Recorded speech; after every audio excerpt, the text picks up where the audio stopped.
వచ్చే ఎన్నికల్లో తెలుగుదేశం పార్టీ విజయం సాధించేందుకు పార్టీ నాయకత్వంతో కలిసి కృషి చేస్తున్నట్లు రాష్ట్ర తెలుగుదేశం పార్టీ కార్యదర్శి వైరిచెర్ల వీరేష్ చంద్రదేవ్ తెలియజేశారు.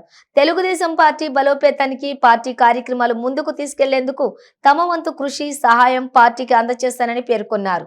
దీనిలో భాగంగా పార్వతీపురం మన్యం జిల్లా కురుపాంలో నియోజకవర్గంలోని విస్తృతంగా పర్యటించనున్నట్లుగా ఆయన ప్రకటించారు. పార్టీ పదవి చేపట్టిన అనంతరం కురుపాం విచ్చేసిన వీరేష్ చంద్రదేవ్ విలేకరుల సమావేశంలో మాట్లాడారు. తెలుగుదేశం పార్టీ నాయకుడు నారా లోకేష్ యువగళం పాదయాత్ర నేటికి సంవత్సరం అయ్యి విజయవంతంగా పూర్తయిందని ఆయన తెలిపారు. మా ప్రభుత్వం వచ్చిన వెంటనే ఈ పాదయాత్రలో వచ్చిన సమస్యలన్నీ పార్టీ దృష్టికి తీసుకుని వెళ్లి పరిష్కరిస్తామని తెలిపారు. కురుపాం నియోజకవర్గానికి అధిష్టానం ప్రకటించిన అభ్యర్థి తరపున కష్టపడి పనిచేసి విజయానికి కృషి చేస్తానని ఆయన తెలిపారు. 1వ తారీఖు వచ్చే లక్షవారాన్ని కురుపాం మండలంలోని జేహోబీసీ కార్యక్రమం విజయవంతం చేయడానికి ప్రతిరోజు మేము కృషి చేయడం మొదలవుతుంది. పని ఆల్రెడీ మొదలు పెట్టాము. అలాగే కూడా అది ఖచ్చితంగా విజయవంతం చేయడానికి పిలుపుని మీ ద్వారా ఇవాళ ప్రజలందరూ కూడా కురుపాం మండలం ప్రజలు ఎస్పెషలీ 1వ తారీఖున జరుగుతున్న జేహోబీసీ కార్యక్రమంకి రావాలి. వచ్చి అందరూ కూడా కలుపుకట్టుగా ఆ ప్రోగ్రామ్ని విజయవంతం చేయాలని నేను కోరుకుంటున్నాను. ఈ ప్రజెంట్ గవర్నమెంట్ మీద మనం చెప్పాల్సిన చాలా విషయాలు ఉన్నాయి. ఎస్పెషలీ బీసీలు గురించి మా పార్టీ అయితే ఖచ్చితంగా ఒక బీసీ పార్టీ కింద ముందుటి నుంచి కూడా ఉంది. మనం చాలా సంక్షేమ కార్యక్రమాలు వెల్ఫేర్ ప్రోగ్రామ్స్ బీసీస్ గురించి చేసాము. ఈ ప్రజెంట్ ప్రభుత్వం అయితే ఫెయిల్ అయింది దాన్ని ఇంప్లిమెంట్ చేయడానికి. అలాగే మరియు ఎస్సీ నిధులు కానీ ఎస్సీ ప్లాన్లు కానీ బెస్ట్ అవైలబుల్ స్కూల్స్ కానీ లేకపోతే ఎన్టీఆర్ ఎన్టీఆర్ బీసీ విద్యా ప్రోగ్రామ్ కానీ ఇలా చాలా మటుకు ప్రోగ్రామ్స్ని ప్రభుత్వం రద్దు చేయడం జరిగింది. ఖచ్చితంగా ఇవన్నీ దృష్టిలో పెట్టుకొని పార్టీ అనేది రేపటి రోజు ప్రభుత్వం మళ్ళీ తిరిగి మాది ఏర్పడిన తర్వాత ఖచ్చితంగా దీని మీద మళ్ళీ దృష్టి పెట్టి ఎస్పెషలీ ఎస్సీలకి పెద్దపీట వేస్తారని ఖచ్చితంగా మేము నమ్ముతున్నాం. పార్టీ కూడా ఖచ్చితంగా దీని మీద స్పందిస్తుంది. చాలా మటుకు 16 స్కీముల వరకు దగ్గరికి ఎస్సీ స్కీములు క్యాన్సిల్ చేయడం జరిగిందండి. ఇవన్నీ కూడా మళ్ళీ ఇంప్లిమెంట్ చేసి ఖచ్చితంగా ఎస్సీలు కూడా ముందుగా నడిపిద్దామని ఆలోచనతో తెలుగుదేశం పార్టీ పనిచేస్తుంది. ఇది ఇక్కడి వరకు మేము అనుకొని ప్రోగ్రామ్కి thank you very much. Mainly ఇవాళ మీరు అందరు కూడా పెరగడం ముఖ్యమైన కారణం ఏంటంటే ఇదే రోజు 2023 జనవరి 27ని యువగలం అనేది మా యువ నాయకుడు నారా లోకేష్ బాబు ఇదే రోజు సంవత్సరం క్రితం యువగలం ప్రారంభం చేయడం జరిగిందండి. ఇలాగే ఆయన చెడు పైన మంచి గురించి చేసిన పోరాటం అని మేము అందరూ భావిస్తున్నాం. అలాగే 3132 కిలోమీటర్లు ఈ రాష్ట్రంలో ఆయన నడక చేసి మరియు 226 రోజులు ఎన్ని అడ్డంకులు వచ్చినా ఎన్ని ఇబ్బందులు వచ్చినా ఆయన చాలా కష్టపడి ప్రతి ఈ 3 నియోజకవర్గాలు తప్పించి 3 డిస్ట్రిక్టులు తప్పించి రాష్ట్రం అంతా ఆయన తిరగడం జరిగింది. 97 కాన్స్టిట్యున్సీస్ వరకు ఆయన టచ్ చేశారు. ఈ యువగలం పాదయాత్ర చూస్తూ 2100 విలేజ్ల వరకు వెళ్ళారు. ఇది మొదట్లోని యువగలం అనేది స్టార్ట్ అవ్వింది కేవలం యువత గురించి, కానీ అది కొన్ని రోజులు పోయిన తర్వాత అది ఒక రాష్ట్రం వ్యాప్తంగా ఒక మూవ్మెంట్ జరిగింది. అన్ని కోణాల నుంచి అన్ని వర్గాల నుంచి అన్ని వరకు జనాలు కూడా రావడం జరిగింది. మనం అందరూ కూడా 2 నెలల క్రితం యువగలం నవశకం అనే కార్యక్రమం నెల్లిమర్ల జిల్లాలోని విజయనగరం జిల్లాలో నెల్లిమర్ల నియోజకవర్గం విధంగా జరగడం, కొన్ని 4 నుంచి 5 లక్షల మంది ఆ కార్యక్రమంకి రావడం, అది చాలా సక్సెస్ఫుల్గా విజయవంతం జరగడం అనేది అందరూ కూడా గమనించాం. ఇవాళ రాష్ట్రం అంతా కూడా ఒక ఇబ్బందికరమైన పరిస్థితిలోని పరిపాలనలో ఉందని క్లియర్గా మనకు తెలుస్తుంది. ఇది దృష్టిలో పెట్టుకొని మేము లోకేష్ గారు కూడా ఈ పాదయాత్రలోని ఎన్నో గమనించారు. ఎన్నో విషయాలు ఎన్నో వర్గాలకు చెందిన విషయాలు కూడా ఆయన తెలుసుకోవడం జరిగింది. దాని గురించి ఆయన స్పందించారు కూడా. ఖచ్చితంగా రేపటి రోజు తెలుగుదేశం ప్రభుత్వం జనాల వల్ల స్వీకారంతో వస్తే ఖచ్చితంగా ఈ ప్రతిది కూడా ఆయన సాల్వ్ చేయడం జరుగుతుంది. ఈ రోజున ఆయన దగ్గర ఇది కూడా మీ అందరినీ కూడా ముఖ్యమైన సార్ కలవడం, స్టేట్ సెక్రటరీ అయిన తర్వాత మనకి లాస్ట్ మంత్ కొన్ని రోజుల క్రితం రాష్ట్ర సెక్రటరీ కింద ఇవ్వడం అనేది నేను చాలా సంతోషం వ్యక్తం చేస్తున్నాను ఆ విషయం గురించి. ఇదివరకు ఆయన స్ఫూర్తిని మనం తీసుకొని ఆయన దగ్గర నుంచి ఆయన చేసిన యోగాలం స్ఫూర్తిని తీసుకొని ఖచ్చితంగా రేపటి నుంచో లేకపోతే ఎల్లుండి రోజు కొన్ని రోజుల్లోంచి మేము కూడా పంచాయతీలన్నీ కూడా తిరగడం జరుగుతుందండి.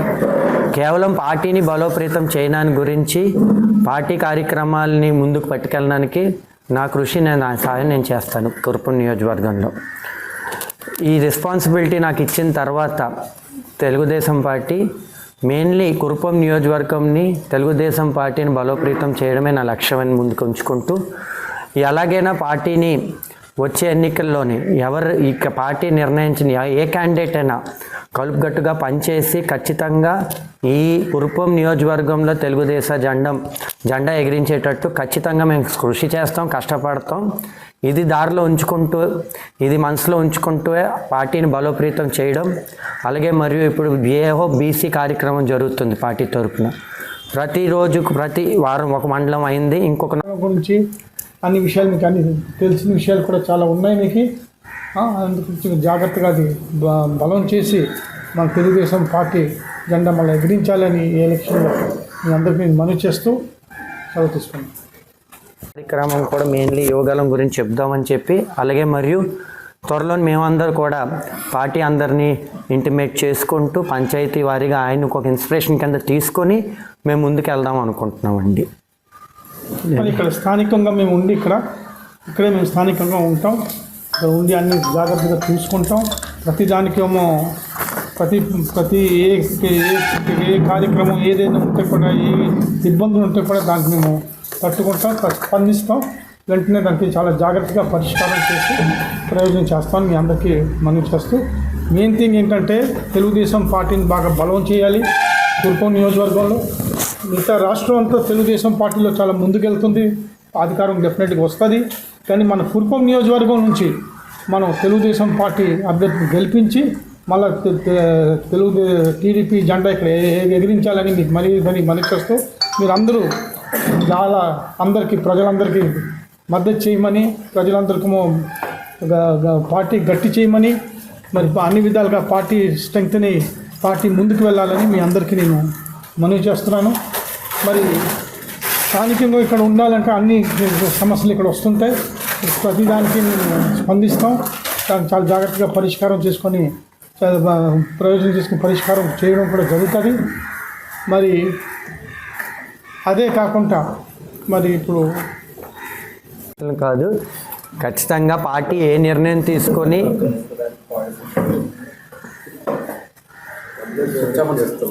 అదే ఎవరో చెప్పిన దాని గురించి మేము బాధ్యతలు కాదు. మా ఫోకస్ అంతా కూడా ఏంటంటే పార్టీని బలోపేతం చేయాలి. ఇవాళ స్టేట్ సెక్రటరీ పదవి ఇచ్చిన తర్వాత నా మీద ఇంకా రెస్పాన్సిబిలిటీ కూడా పెరిగింది. ఆ రెస్పాన్సిబిలిటీని మనం సరిదిద్దుకొని మా పార్టీని ఇక్కడ మేము బలోపేతం చేయడానికి దాని మీదకే పనిచేస్తున్నాం తప్పించి ఇంకొక ఆలోచన అయితే లేదండి మాకు. అందులోనే ఎక్కువగా ఉన్నాయి. ఇది ఏ రకంగా మీరు ఇప్పుడు అది మీరు చెప్పింది వాస్తవమే, అందరికీ తెలిసిన విషయమే, దాయనానికి ఏమీ లేదు. ఖచ్చితంగా అందరూ కూడా ఒక జెండా పట్టుకున్నాం కాబట్టి ఆ గొడుగు కింద వచ్చి పనిచేస్తామని భావిస్తున్నాం. అది ఖచ్చితంగా జరుగుతుంది. ఎందుకంటే ఎవరు ఏదైనా మొత్తంకి ఇప్పుడు ఎన్నికల సమయం ఇది, అందరూ కూడా ఒక జెండా పట్టుకున్నాం, ఒక అధినేత కింద పనిచేస్తున్నాం కాబట్టి ఖచ్చితంగా త్వరలోని అందరూ కూడా ఒక గొడుగు కిందకు వచ్చేసి అందరూ కూడా పనిచేస్తారని భావిస్తూ నమ్మకం కూడా ఉందండి నాకు.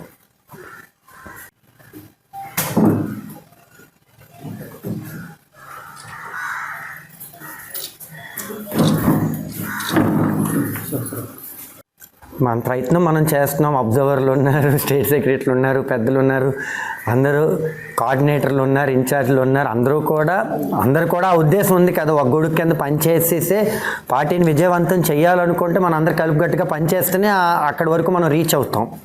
ఆ విషయం అందరికీ తెలుసు. మరి త్వరలోనే సార్ ఏ నిర్ణయం తీసుకుంటే ఆ నిర్ణయం కట్టుబడి ఉంటామని అందరూ కూడా అక్కడ చెప్పడం జరిగింది మొన్నటిసారి కూడా. ఇప్పుడు కూడా ఆ మాట మీదే ఉంటారని నేను నమ్ముతున్నాను. పార్టీ ఏ నిర్ణయం తీసుకొని చంద్రబాబు నాయుడు గారు అధిష్టానం ఏ నిర్ణయం తీసుకుంటే దానికి కట్టుబడి ఉంటామండి. మొన్న కూడా మేము బొబ్లీ మీటింగ్ చూడడం జరిగింది, చాలా బాగా జరిగింది. మొన్న అరకుకు అబ్జర్వర్ కింద వేశారు ఒక మండలంకి, అరకు మండలం మెయిన్ మండలం కూడా. ఆ కార్యక్రమం కూడా దగ్గరికి మనం ఎక్స్పెక్ట్ చేసిన కంటే చాలా ఎక్కువ జనం వచ్చి దాన్ని విజయవంతం చేశారు ఆ ప్రోగ్రామ్ని. రాష్ట్రం వ్యాప్తంగా కూడా ఒక కొండ ప్రాంతంలో తెలుగుదేశం పార్టీ కొంచెం వీక్ అని ఎప్పుడు ఉంటుంది ఆ స్పందన, కానీ దాన్ని దాటాము. మొన్న అరకు మీటింగ్ చంద్రబాబు నాయుడు గారు వచ్చినప్పుడు కొన్ని వెయ్యిల్లోని జనాలు రావడం, ఆ మీటింగ్ని విజయవంతం చేయడం అనేది రాష్ట్రం అంతా చూసింది. ఖచ్చితంగా మార్పు వచ్చింది. ఈవెన్ ట్రైబల్ షెడ్యూల్డ్ సీట్లలో కూడా మార్పు వచ్చింది. ఖచ్చితంగా అది రాష్ట్రం వ్యాప్తంగా కూడా కనిపిస్తుంది. ఈ 7 నియోజకవర్గాలు మనకుండే ఎస్టీ ఎస్సీ నియోజకవర్గాలు, ఈ 7 అరకు పార్లమెంటరీలోనైతే ఖచ్చితంగా స్పష్టమైన చేంజ్ కనిపిస్తుందండి. ఏ మండలం అండి అది? అది మీరు ఇన్ఛార్జ్ని అడగాలి, ఇన్ఛార్జ్ గారు మీ ఆ ప్రశ్న అడగాలి.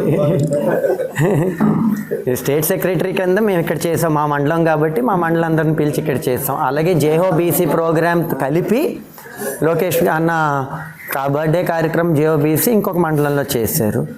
మరియు అలాగే ఇన్ఛార్జ్ గారి ఆధ్వర్యంలోని ఆల్ మండలంలో జరిగింది.